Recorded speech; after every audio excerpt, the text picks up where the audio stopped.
The fluorescent lights in the Oceanside Police Department buzzed overhead as Detective Marcus Webb leaned back in his metal chair, arms crossed over his chest. Across the scarred wooden table sat a woman in her early 40s, her dark hair pulled back in a simple ponytail, wearing jeans and a faded navy sweatshirt. Her hands rested calmly on the table, and her green eyes met his without flinching. "So let me get this straight," Webb said, tapping his pen against his notepad. "You're telling people you were a Navy SEAL." The woman, Sarah Mitchell, took a slow breath before answering. "I never told anyone I was a SEAL. That's not what happened." Webb snorted and glanced at Officer Ramirez, who stood near the door. "That's not what we heard. We got 3 separate complaints from the VFW hall. Said you were in there wearing Navy gear, telling war stories, claiming you did things no woman could do." Sarah's jaw tightened, but her voice remained steady. "I was at the VFW supporting a friend's fundraiser. I wore my old Navy sweatshirt. When someone asked about my service, I told them the truth about what I did. Nothing more." "Right," Webb said, leaning forward. "And what exactly did you do? Because according to our records, women weren't allowed in SEAL teams. Still aren't in most cases. So either you're lying about being a SEAL or you're lying about something else." "I never said I was a SEAL," Sarah repeated, her voice firm but tired, as if she'd had this conversation too many times before. The detective flipped open a folder on the table. "We've got witness statements here. Tom Patterson says you told him you served in combat operations in Afghanistan. Linda Morris says you claim to have done classified work. And Bob Henderson, who's a Vietnam vet by the way, says you implied you were part of special operations." Sarah closed her eyes for a moment. "Tom asked if I'd been to Afghanistan. I said yes. Linda asked if my work was ever classified. It was. And Bob asked if I'd worked with special operations teams. I did. None of that is a lie." "But you let them think you were a SEAL," Webb pressed. "I corrected them twice," Sarah said, her voice rising slightly for the first time. "Twice I told them I wasn't a SEAL, but they didn't want to listen. They wanted to hear what they expected to hear." Ramirez shifted near the door. "Ma'am, stolen valor is a serious crime. People who pretend to be military heroes, who wear medals they didn't earn, they hurt real veterans." Sarah's eyes flashed as she looked at the young officer. "I know what stolen valor is. I also know what real valor looks like. I saw it every day for 12 years in the Navy." Webb tossed his pen onto the table. 12 years doing what exactly? If you weren't a SEAL, what were you?" "I was a Navy intelligence specialist," Sarah said. "Is rating. I worked in signals intelligence and tactical support. For 6 of those years, I was assigned to Naval Special Warfare Command. I deployed 3 times to Afghanistan, embedded with SEAL teams as their intelligence analyst." The detective's expression didn't change. "So you worked near SEALs. That doesn't make you one." "I never said it did." "But you've got the tattoo," Webb said, sliding a photograph across the table. It showed Sarah's left shoulder, where a trident symbol was inked into her skin. Not the full SEAL trident, but close enough to cause confusion.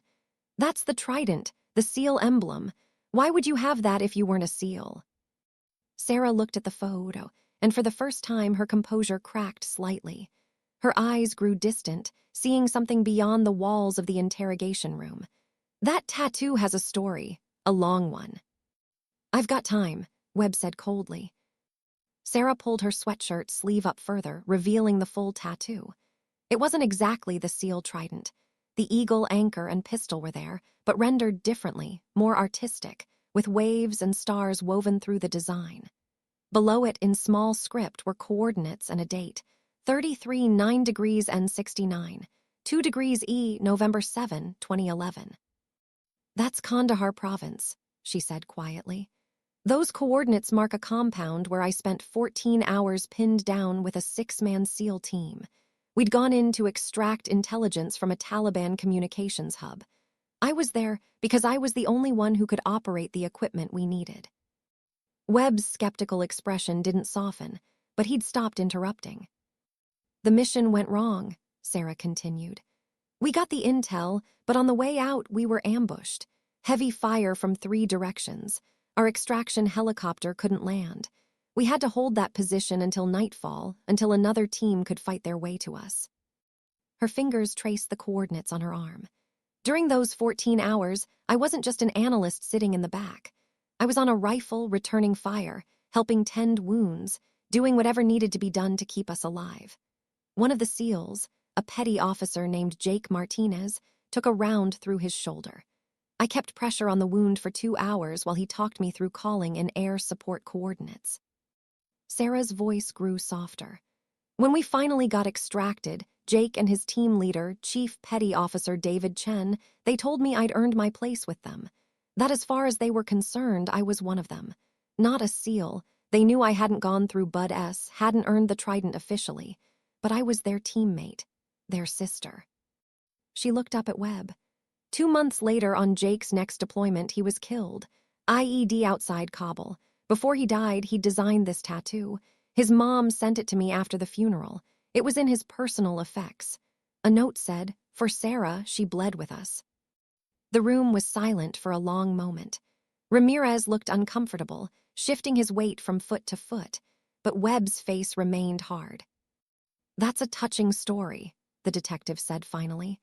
"But it doesn't change the law. You're displaying military insignia that you didn't earn. People see that tattoo, they think you're a SEAL. That's stolen valor, whether you intend it or not." "The tattoo is personal," Sarah said, her voice tight. "It's not the official SEAL Trident.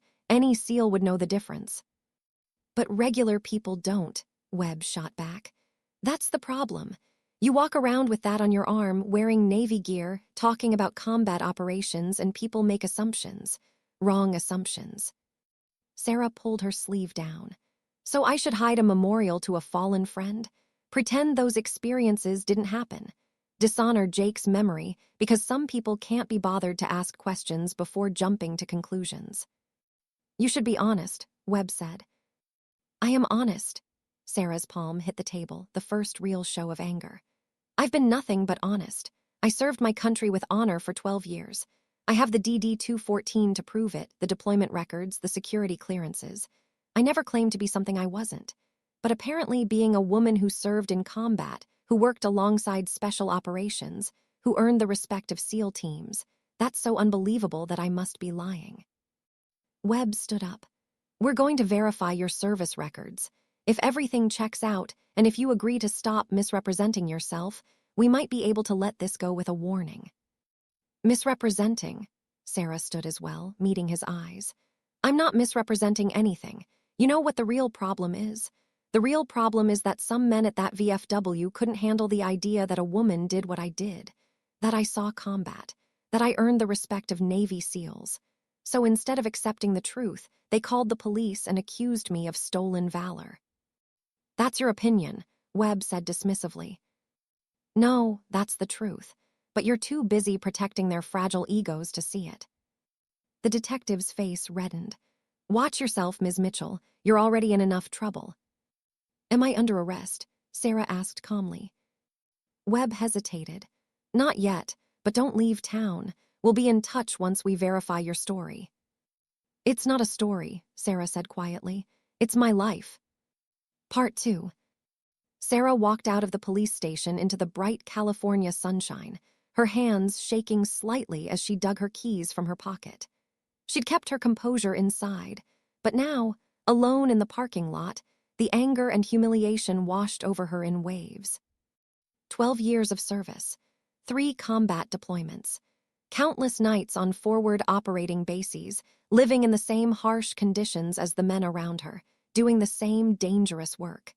And still, in 2024, in her own country, she was being treated like a liar and a fraud. Her phone buzzed. It was her sister, Rebecca. "Sarah, I just heard. Mrs. Patterson called me. She said you were arrested."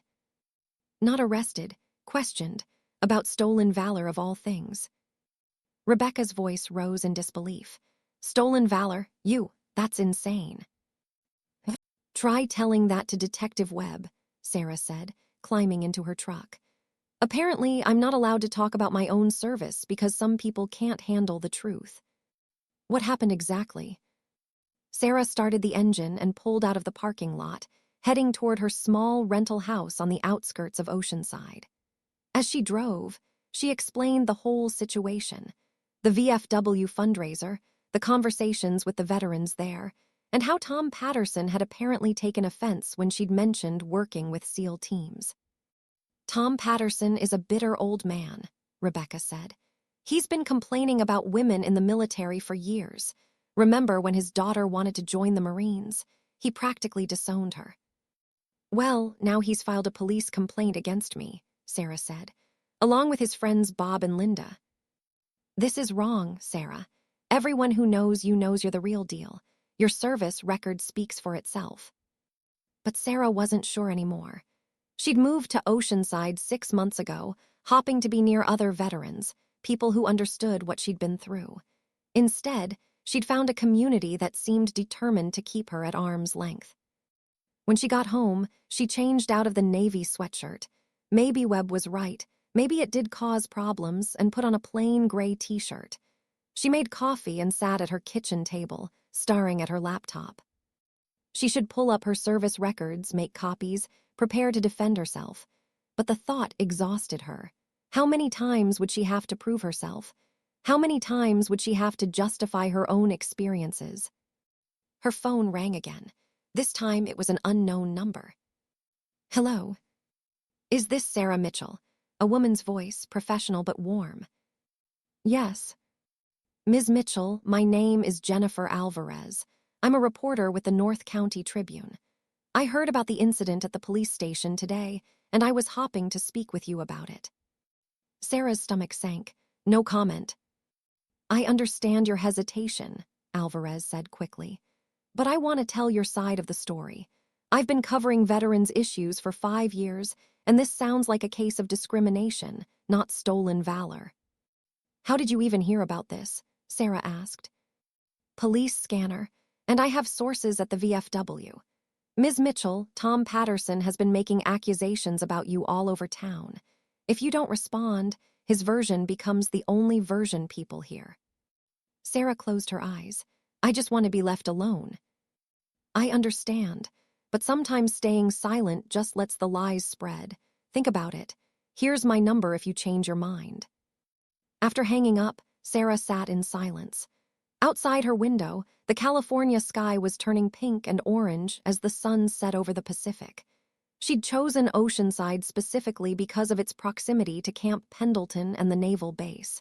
She'd thought she'd find community here, understanding. Instead, she'd found suspicion and hostility. The next morning, Sarah woke to her phone ringing incessantly. When she finally answered, it was Rebecca again, her voice tight with anger. "Have you seen the news?" "What news?" "Channel 8, they're running a story about you. Local woman accused of impersonating Navy SEAL. Sarah, they used your name, they showed your picture." Sarah's hands went cold. She turned on her TV and found the channel. Sure enough, there was her DMV photo on the screen while a serious-looking anchor read from a script. "Authorities are investigating claims that Sarah Mitchell, a 42-year-old Oceanside resident, has been falsely claiming to be a Navy SEAL. Mitchell, who allegedly wore military insignia she didn't earn and told stories of combat operations, is accused of stolen valor by several local veterans. The investigation is ongoing." The screen cut to an interview with Tom Patterson, standing in front of the VFW hall. "She fooled us at first," Patterson said, shaking his head. "Came in with all her Navy gear, talking about Afghanistan, about working with SEAL teams. But something didn't add up. Women weren't SEALs back then. When we pressed her on it, she got defensive. That's when we knew something was wrong." Sarah felt sick. The story was completely twisted. She'd never claimed to be a SEAL. She'd explicitly denied it. But Patterson's version was the one on the news. Her phone started ringing again. Unknown numbers, one after another. She let them all go to voicemail. When she finally checked the messages, they were a mix of reporters asking for interviews and angry veterans accusing her of dishonoring the service. One message stood out. It was from a woman named Patricia Chen. "Ms. Mitchell, you don't know me, but I'm the widow of Chief Petty Officer David Chen. I heard about what's happening to you, and I want you to know that David would be furious about this. He told me about you many times, about how brave you were, how professional. He said you saved lives that day in Kandahar. Please call me back. I want to help. Sarah played the message 3 times, tears streaming down her face. David Chen. She remembered him clearly, steady, calm under fire, the kind of leader who made everyone around him better. He'd retired from the Navy 2 years ago and was living in Virginia now, she thought. She called Patricia back immediately. Mrs. Chen, this is Sarah Mitchell. Please call me Patricia, and thank you for calling back. I've been watching this story on the news and it's breaking my heart. What they're saying about you, it's not true, is it? No, ma'am. I never claimed to be a SEAL. I just talked about my actual service, and some people didn't like what they heard. Patricia sighed. David warned me this might happen. He said when he was in, there were always men who couldn't handle the idea of women in combat roles. It's gotten better, but the old attitudes die hard.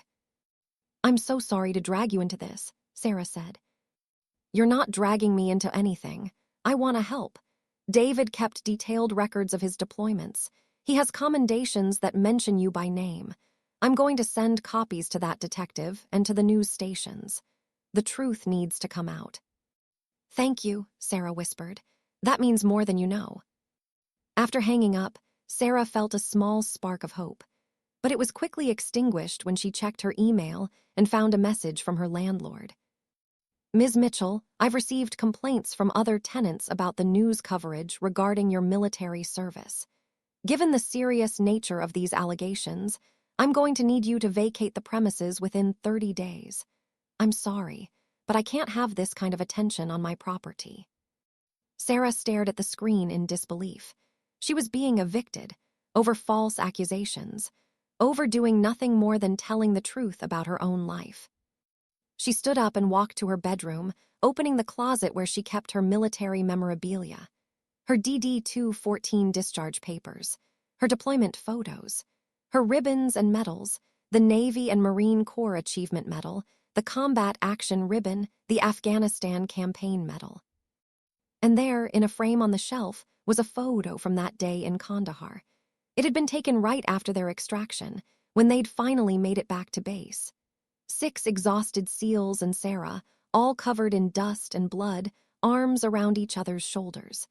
Jake Martinez was in the center, grinning despite the bandage on his shoulder. Someone had written on the bottom of the photo, Team 3, Kandahar, November 7, 2011, the day Mitchell earned her stripes. Sarah took the frame down and held it carefully. These men had accepted her, had trusted her with their lives, had considered her one of them, even knowing she wasn't officially a SEAL. Why wasn't that enough for Tom Patterson and his friends? Why did they need to tear her down? Her phone rang again, another unknown number. This time she answered. Ms. Mitchell, this is Commander Robert Hayes from Naval Special Warfare Command. I've been made aware of the situation in Oceanside. I'd like to discuss it with you, if you have time. Sarah's heart pounded. Yes, sir, of course. I've pulled your service records. Everything checks out. Your deployments, your assignments, your clearances. You have an exemplary record. I want you to know that we're taking this very seriously. Accusations of stolen valor hurt real veterans, but so do false accusations against real veterans. Thank you, sir. I'm going to send a representative to Oceanside to speak with the police department. We'll make sure they have all the facts. In the meantime, I need you to hang in there. The truth will come out. After the call ended, Sarah felt the weight on her chest lighten slightly. The Navy was backing her. Patricia Chen was backing her. She had the evidence to prove her service. But as she looked around her small house, already thinking about where she'd have to move, she wondered if the truth would be enough. The damage was already done. Her name was already in the news, attached to accusations of fraud and dishonor. Even if she was cleared completely, would anyone remember? Or would she always be that woman who claimed to be a SEAL? Part 3. The next few days were a blur of phone calls, emails, and mounting stress. Commander Hayes had sent Lieutenant Sandra Morrison from Naval Special Warfare Command to Oceanside. And Morrison had spent 2 hours at the police department going through Sarah's complete service record with Detective Webb. Sarah had also received calls from 3 other members of the SEAL team from that day in Kandahar. They'd all offered to provide statements, to appear in person if needed, to do whatever it took to clear her name. But the damage continued to spread. The local news had picked up the story, and social media was having a field day. Half the comments called her a fraud and a liar. The other half defended her, but the arguments were vicious on both sides. Sarah had stopped reading them after someone posted her home address online. On Friday morning, she drove to the police station at Detective Webb's request. This time, the atmosphere was different. Webb looked uncomfortable when he met her in the lobby. "Ms. Mitchell, thank you for coming in. Please follow me." He led her not to the interrogation room, but to a conference room where Lieutenant Morrison was waiting, along with a man Sarah didn't recognize. Older, maybe 60, with gray hair and sharp blue eyes. He wore civilian clothes, but something about his bearing said military. "Ms. Mitchell," Morrison said, standing to shake her hand. "I want to apologize for what you've been through. After reviewing your records and speaking with your former commanding officers, it's clear that the accusations against you are completely unfounded." Webb cleared his throat. "We've determined that there's no basis for charges. Your service record is exemplary, and multiple witnesses from your deployments have confirmed your account of events." "Then why am I still here?" Sarah asked, her voice flat. The older man stood. "Because I wanted to meet you in person. I'm Admiral William Craven, retired. I commanded Naval Special Warfare Command from 2009 to 2013. Sarah's eyes widened slightly. She knew the name. Every SEAL and everyone who worked with SEALs knew that name. Craven was a legend. "Sir," she said, standing straighter instinctively. Craven smiled slightly. "At ease, Mitchell. I'm retired, remember. I heard about your situation, and I asked to be present today because I wanted to tell you something important." He pulled out a folder and opened it on the table. Inside were several documents, commendations, mission reports, classified briefings that had been partially redacted. "I reviewed your personnel file yesterday," Craven said. "Did you know that you were recommended for the Bronze Star after that mission in Kandahar?" Sarah blinked. "No, sir, I never received it." "Because it got buried in bureaucracy," Craven said, his voice hard with old anger. "Chief Chen and Lieutenant Commander Walters both submitted the paperwork. They said your actions under fire directly contributed to the survival of the entire team. You maintained communications with air support while under heavy enemy fire. You provided medical aid to wounded personnel, and you held a defensive position for 3 hours straight." He tapped the papers. "This was exceptional service, Mitchell.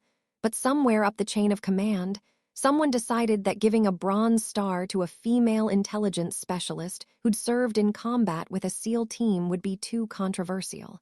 So they sat on it." Sarah felt something crack inside her chest. All these years, she'd never known. She'd always wondered if she'd done enough, if she'd really earned the respect those men had shown her, or if they'd just been being kind. "You deserved that medal," Craven continued. "You earned it with blood and sweat and courage, and the fact that you didn't receive it is a failure of leadership, not a failure on your part." Lieutenant Morrison spoke up. "Admiral Craven has submitted a request to have the award reinstated and presented properly. It'll take time to work through channels, but it's going to happen." Sarah sat down, overwhelmed. "I don't know what to say." "You don't have to say anything," Craven replied. "But I want you to understand something. The men who accused you of stolen valor, they don't represent the military community. They don't represent the values we're supposed to stand for. They're small-minded people who can't handle the fact that courage and sacrifice aren't limited to one gender." He leaned forward, his eyes intense. "I've commanded men and women in combat zones all over the world. Some of the bravest warriors I've ever known were women, and every single one of them has had to fight twice as hard as the men, once against the enemy, and once against people who think they don't belong." Detective Webb shifted uncomfortably. "Admiral, Ms. Mitchell, I want to apologize. I should have been more thorough in my initial investigation. I let my own assumptions cloud my judgment. Sarah looked at him. You thought I was lying because I'm a woman. Webb didn't deny it. Yes, and I was wrong. What happens now? Sarah asked. Morrison spoke up. The police department will be issuing a statement clearing you of all accusations. We're also recommending that they investigate Tom Patterson and the others for filing false reports. The news stations will be running corrections, Webb added. We've already contacted them with the facts. But Sarah shook her head. The corrections won't get the same attention as the accusations. They never do. There will always be people who remember the first story, who will always think I'm some kind of fraud. Craven's expression softened. You're right, that's the hard truth. But here's another truth. The people who matter, the people who have actually served, who understand what combat means, who know what it takes to earn the respect of a SEAL team, those people will know the truth. And their opinion is the only one that counts. He reached into his jacket and pulled out something small. When he placed it on the table, Sarah saw it was a challenge coin, the Naval Special Warfare Command coin, given to those who'd served with distinction. This is from me personally, Craven said. I've given these to operators who have done extraordinary things in the worst conditions imaginable. You've earned it just as much as any of them. Sarah picked up the coin with trembling hands. It was heavy, solid, real. She turned it over, reading the inscription, for honor, courage, and commitment.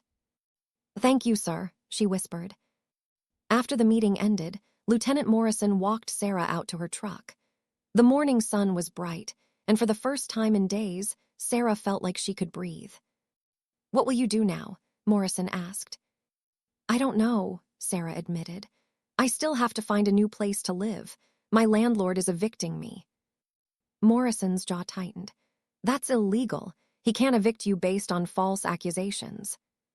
Maybe, but do I really want to live somewhere I'm not wanted? Fair point. Morrison handed her a business card. Listen, I know this whole experience has been terrible, but there are people fighting for you. Patricia Chen has been calling everyone she knows in the veteran community. Your old teammates have been posting on social media, setting the record straight. And Admiral Craven doesn't get involved in things like this lightly. The fact that he came here personally, that means something. Sarah looked at the card. It had Morrison's contact information and a note scrawled on the back. You're not alone in this fight. Thank you, Sarah said, for everything. As she drove home, Sarah's phone started buzzing with notifications. The news had already broken. The police department's statement, confirming her service and clearing her of all accusations. Her social media feeds were filling up with messages of support from veterans she'd never met, people thanking her for her service, apologizing for doubting her. But mixed in with the support were still the doubters, still the people who insisted she must be lying, that women couldn't have done what she claimed. When she got home, there was a car parked in her driveway. A woman got out as Sarah pulled up, older, maybe 70, with white hair and kind eyes. Sarah Mitchell, the woman asked. Yes. I'm Martha Henderson, Bob Henderson's wife. Sarah tensed. Bob Henderson was one of the 3 who'd filed the police complaint. But Martha held up her hands. Please, just hear me out. I came to apologize. Bob was wrong, dead wrong. And I told him so in no uncertain terms. She stepped closer, her eyes sad. Bob served in Desert Storm. He did his duty, and I'm proud of him for that. But he came home with a lot of anger, a lot of fear about how the world was changing. When he heard you talk about serving with SEALs, about being in combat, it challenged everything he thought he knew about the military, about women, about his own place in the world. That's not my fault, Sarah said quietly. No, it's not, Martha agreed.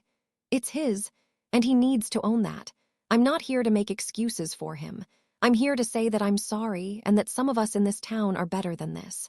Some of us know that service and sacrifice come in many forms. She handed Sarah an envelope. This is from me. It's a letter of reference if you need one for housing or employment. I was a teacher for 30 years. I know how to write a good reference, and I know character when I see it. Sarah took the envelope, not sure what to say. Martha smiled sadly. My daughter is a Marine, deployed to Iraq twice. She faced the same kind of doubt, the same kind of discrimination. I should have taught Bob better. I should have stood up to him sooner. I'm sorry I didn't. After Martha left, Sarah sat in her truck for a long time, staring at the envelope. Maybe there was hope for this community after all. Maybe not everyone was against her. Her phone rang. It was Jennifer Alvarez, the reporter who'd called earlier in the week. Ms. Mitchell, I wanted to give you a heads up. We're running a full feature story tomorrow. I've interviewed Admiral Craven, Lieutenant Morrison, Patricia Chen, and 3 members of your SEAL team from Kandahar. It's going to set the record straight in a big way. Sarah closed her eyes. Thank you. There's one more thing, Alvarez said. Tom Patterson called me today. He wants to give a statement claiming he was misled, that you tricked him somehow. Do you want to respond? Sarah thought about it. She could fire back, could call him out for his lies, could demand an apology. But suddenly, she didn't have the energy for more fighting. No, she said. I'm done defending myself to people who have already made up their minds. The truth is in my service record. The truth is in the testimony of the men I served with. Anyone who wants to know the real story can find it. Everyone else can think what they want. That's a powerful stance, Alvarez said. Can I quote you on that? Sure. After hanging up, Sarah went inside and looked around her small rental house. She'd be leaving soon, finding somewhere new. Maybe that was for the best. Maybe it was time to stop trying to fit in with a community that didn't want her and start finding or building one that did. She opened her laptop and started searching for new apartments, new towns, new possibilities. Whatever came next, she'd face it the way she'd faced everything else, with courage, with honesty, and with the knowledge that she'd served with honor, regardless of what anyone else believed. Part 4. The Saturday morning sun streamed through the windows of the Oceanside Community Center as Sarah helped Rebecca set up folding chairs for what was supposed to be a small gathering. Jennifer Alvarez's article had run in the morning paper, and the response had been overwhelming. We're going to need more chairs, Rebecca said, looking at the growing crowd outside. Sarah, there must be 100 people out there. Sarah peered through the window. Veterans in uniform, civilians, even some families with children. She recognized a few faces, some supportive, some she wasn't sure about.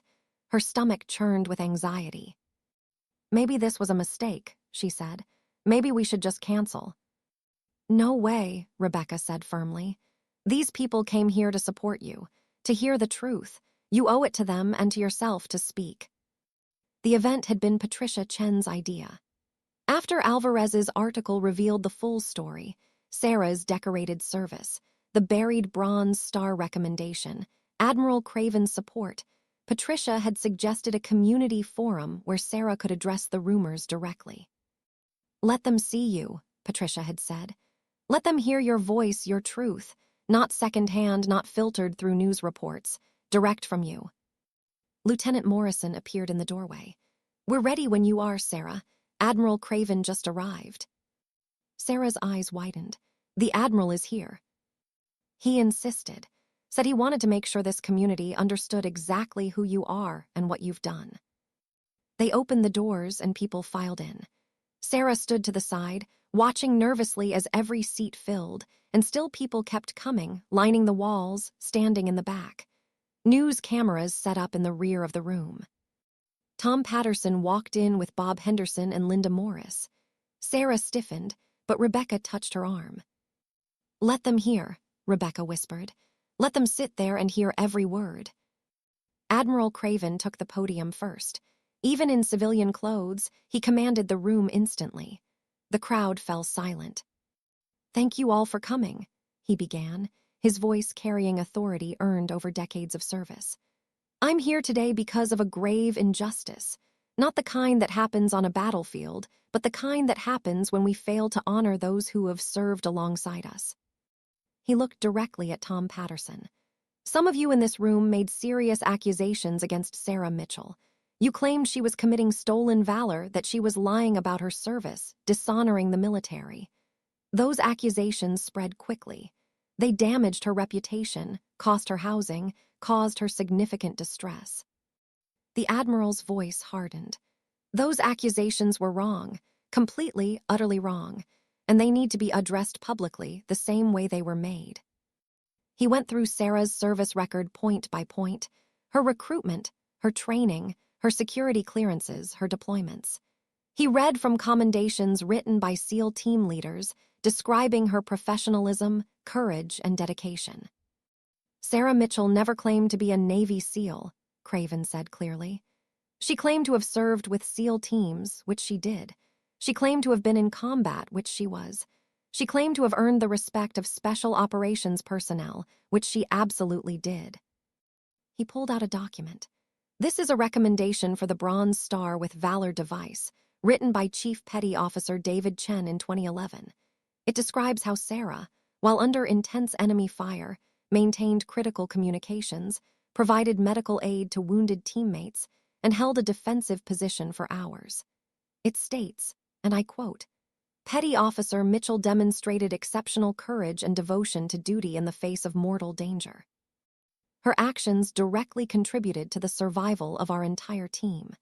She is a credit to the United States Navy and deserves recognition for her valor." The room was completely silent.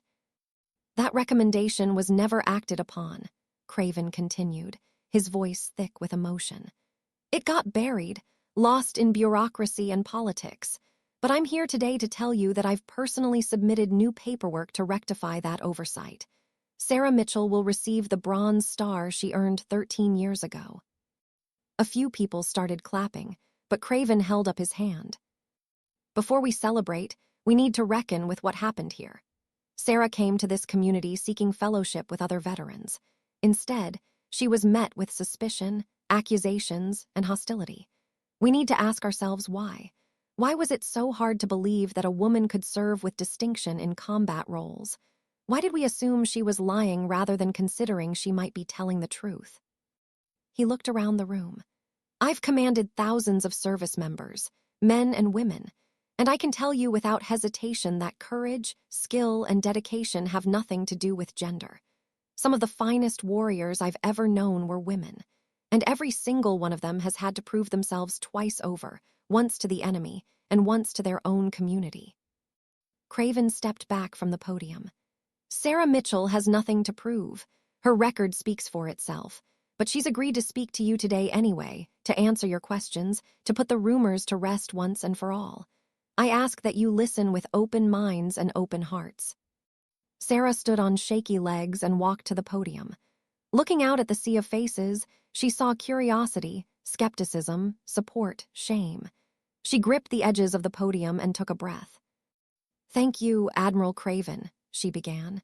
"And thank you all for coming. I'm not much for public speaking, so please bear with me." She paused, gathering her thoughts. 2 weeks ago, I was at a VFW fundraiser. I wore an old Navy sweatshirt and talked with some veterans about our service.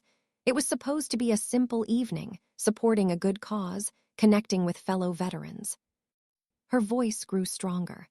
But when I mentioned that I'd served in Afghanistan, that I'd worked with SEAL teams, some people didn't believe me. They asked how that was possible, since women weren't SEALs. I explained that I wasn't a SEAL. I was an intelligence specialist assigned to Naval Special Warfare Command. I worked with SEAL teams as their analyst. She looked at Tom Patterson. But that explanation wasn't good enough for some people. They decided I must be lying, that a woman couldn't have done what I described. So they filed a police complaint accusing me of stolen valor. Tom shifted uncomfortably in his seat. "I want to be clear about something," Sarah said. "I have never claimed to be a Navy SEAL. I have tremendous respect for what SEALs go through, the training, the sacrifice, the commitment. I know I didn't earn the trident. I've never pretended otherwise." She rolled up her sleeve, showing the tattoo. Some people pointed to this as evidence that I was lying, but this tattoo tells a story. It was designed by Petty Officer Jake Martinez, a SEAL I served with in Kandahar. He died in 2011 on his next deployment. Before he died, he had this designed for me, as a memorial to a mission we survived together. Sarah's voice caught. Jake and his teammates considered me one of them. Not because I'd gone through Bud S, not because I'd earned the official trident, but because I'd bled with them. Because when the bullets were flying and we were fighting for our lives, I stood my ground. I did my job. I was part of the team. She pulled out her phone and brought up a photo, the one from Kandahar, showing her with the SEAL team, all of them exhausted and dusty but alive. "This is who I am," she said, holding up the phone so the cameras could see. "I'm not a SEAL. I'm not trying to be. But I am a veteran who served with honor. I am someone who faced combat and didn't run. I am someone who earned the respect of some of the finest warriors this nation has ever produced." She looked around the room. If that's too hard for you to believe, if the idea of a woman in combat is too challenging for your worldview, that's your problem, not mine. I've spent the last 2 weeks defending myself against false accusations.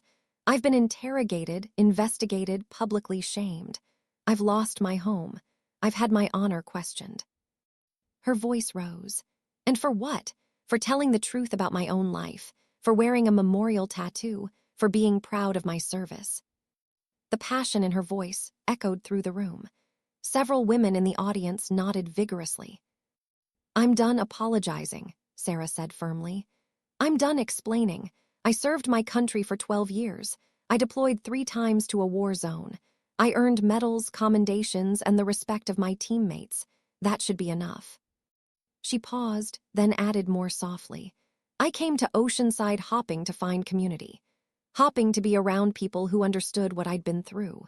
Instead, I found that even among veterans, there are those who can't accept that service and sacrifice come in many forms."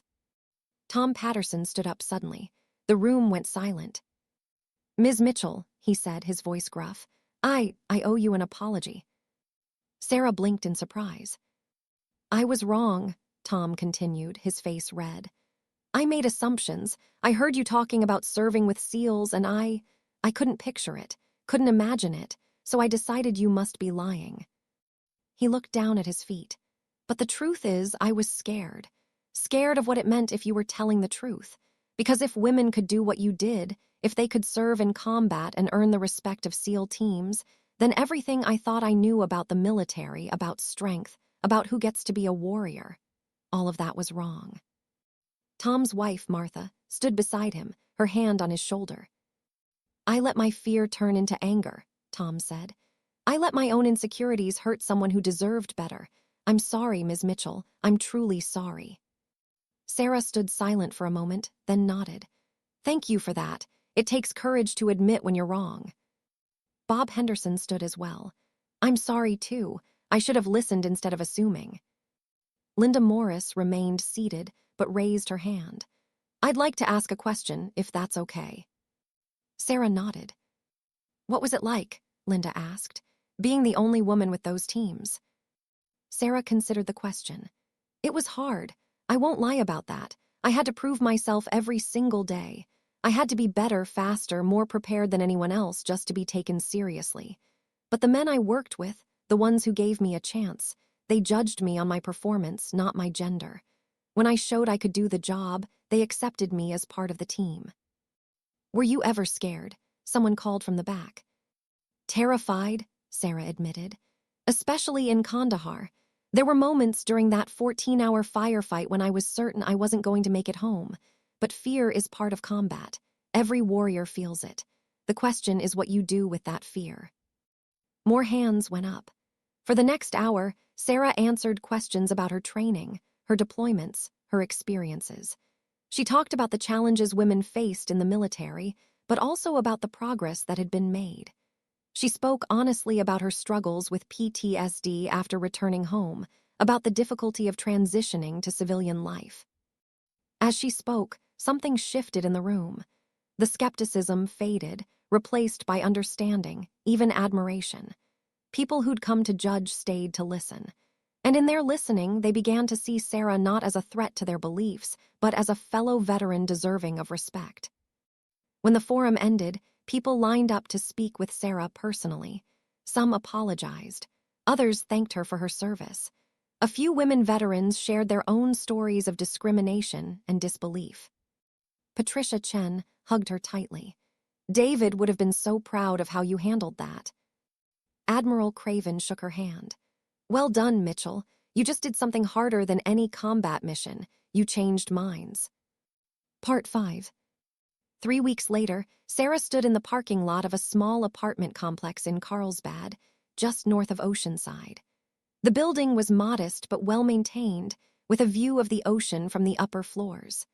The landlord, a retired Marine named Gloria Santos, had called her personally after reading about her story. "I've got a 2-bedroom opening up next month," Gloria had said. "It's yours if you want it. And before you ask, yes, I know about the accusations. I also know the truth. You'll be welcome here." Sarah had taken it immediately. Now, as she prepared to move, she was surprised by how much support she'd received. Veterans organizations had reached out, offering assistance. A local furniture store, owned by a Navy veteran, had donated items for her new place. Even some of the people who'd initially doubted her had contributed to a fund set up by Patricia Chen to help with moving expenses. Her phone buzzed. It was Lieutenant Morrison. "Sarah, I wanted to give you a heads up. The Bronze Star ceremony has been scheduled for next month. It'll be at Naval Base Coronado. Admiral Craven will be presenting it personally." Sarah's throat tightened. "Next month, okay, thank you." "There's more. The Navy Times wants to do a feature story, and we've had inquiries from several organizations that work with women veterans. They want you to speak at events, share your experiences." "I'm not sure I'm ready for that," Sarah said honestly. "Think about it. You've become a voice for a lot of women who have faced similar challenges. Your story matters." After hanging up, Sarah sat in her truck, thinking about everything that had happened. From the humiliation of the interrogation room to the vindication of the community forum. From being accused of stolen valor to being recognized for actual valor. It had been a painful journey, but maybe, in some way, a necessary one. Her phone rang again. This time it was an unknown number with a Virginia area code. "Hello. Sarah Mitchell, this is David Chen." Sarah nearly dropped the phone. "Chief Chen, I thought Patricia said you were retired." "I am, civilian life in Virginia, but I heard about what happened to you and I had to call." His voice was warm, familiar despite the years. "Sarah, I'm so sorry you had to go through that. You deserved better." "It's okay. It's over now." "Is it?" David asked. "Because from what I hear, you're still dealing with the fallout, and I want you to know something. Every member of that team from Kandahar, everyone who's still around, we all remember what you did. We remember your courage, and we're all ready to testify to that anytime, anywhere." Sarah wiped her eyes. "Thank you, that means everything." "I also heard about the Bronze Star. About damn time. I wrote that recommendation myself, you know.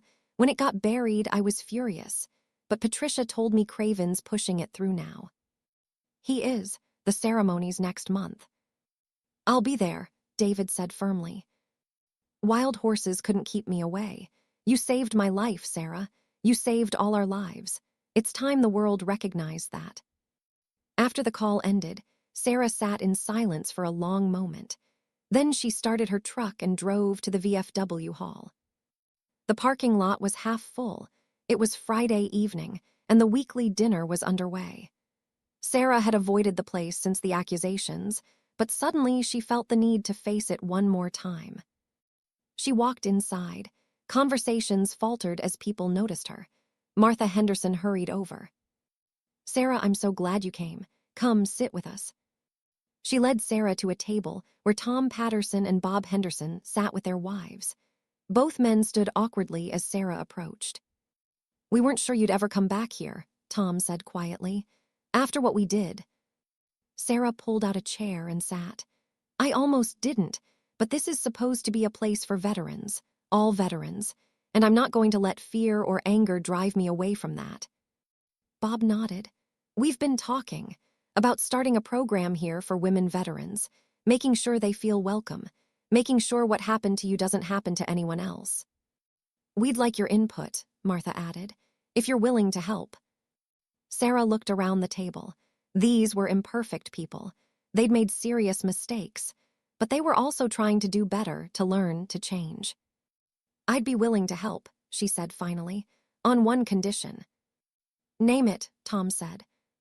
No more assumptions. When a veteran tells you about their service, you listen. You don't immediately question or doubt. You give them the respect they've earned. Deal, Bob said, extending his hand. Sarah shook it. Over dinner, they talked about the program, about reaching out to women veterans in the area, creating support networks, offering mentorship. Sarah found herself getting engaged despite her reservations. Maybe something good could come from all of this after all. As the evening wound down, Jennifer Alvarez appeared in the doorway. She spotted Sarah and walked over. I'm not here as a reporter tonight, she said quickly. I just wanted to tell you something. That article I wrote about you, it's been picked up nationally. I've gotten hundreds of messages from women veterans sharing similar stories. Your experience isn't unique, Sarah. It's systemic. I know, Sarah said quietly. But your willingness to speak up, to fight back, to demand recognition, that's inspiring people. There's talk of a congressional hearing on the treatment of women in the military. Your name has been mentioned. Sarah felt overwhelmed. I just wanted to clear my name. I didn't set out to start some kind of movement. Jennifer smiled. The best movements usually start that way. Someone just trying to defend their own truth and discovering they're speaking for thousands of others. The next month passed quickly. Sarah moved into her new apartment, started settling into her new community. She accepted an invitation to speak at a women veterans conference in San Diego. She connected with other women who'd faced similar challenges, built new friendships, found new purpose. And then, on a clear November morning, she found herself standing in dress blues at Naval Base Coronado, surrounded by Rebecca, Patricia Chen, David Chen, and dozens of other supporters. Admiral Craven stood at the podium, this time in full uniform. Behind him was the Navy flag and the American flag. News cameras rolled. We gather today to correct a long-overdue oversight, Craven began. 13 years ago, Petty Officer Sarah Mitchell performed acts of exceptional valor in Kandahar Province, Afghanistan. Her actions under fire saved lives and demonstrated the highest traditions of naval service. Yet for reasons that speak to institutional failures rather than her performance, the recognition she earned was never awarded. He gestured for Sarah to step forward. Petty Officer Sarah Mitchell, it is my honor and privilege to present you with the Bronze Star with Valor device for heroic achievement in connection with combat operations against the enemy. As Craven pinned the medal to her uniform, Sarah felt tears streaming down her face. She thought of Jake Martinez, of that day in Kandahar, of all the struggles since. This moment was for all of it. The Admiral stepped back and saluted. Sarah returned the salute crisply. The audience erupted in applause. Sarah saw Rebecca crying, Patricia beaming with pride, David standing at attention with his hand over his heart. After the ceremony, people lined up to congratulate her. Fellow veterans, active duty personnel, civilians who'd read about her story. Each handshake, each thank you, each expression of respect, it all felt surreal. Tom Patterson appeared near the end of the line, looking uncomfortable in a suit. I wasn't sure I should come, he said, but I wanted to see this, to witness the truth being recognized. Sarah looked at him for a long moment, then extended her hand. Thank you for coming. He shook it gratefully. I'm going to spend the rest of my life making sure other veterans don't make the same mistake I did. That's all any of us can do, Sarah said. Learn, grow, do better. As the crowd dispersed, Admiral Craven pulled Sarah aside. There's one more thing, he said, pulling an envelope from his jacket. Remember that tattoo, the one that started all this trouble? Sarah touched her shoulder instinctively. I spoke with the current commander of Naval Special Warfare. We've created something new, an honorary recognition for civilians and support personnel who have served alongside SEAL teams with exceptional distinction. It's not the trident, but it's official acknowledgement of the contributions of people like you. He handed her the envelope. Inside was a certificate and a new pin, similar to the SEAL trident but distinctly different, incorporating elements of intelligence and support branches. You'll never be a SEAL, Craven said gently. "But you're officially recognized as someone who served alongside them with honor, someone who earned their respect the hardest way possible, in combat."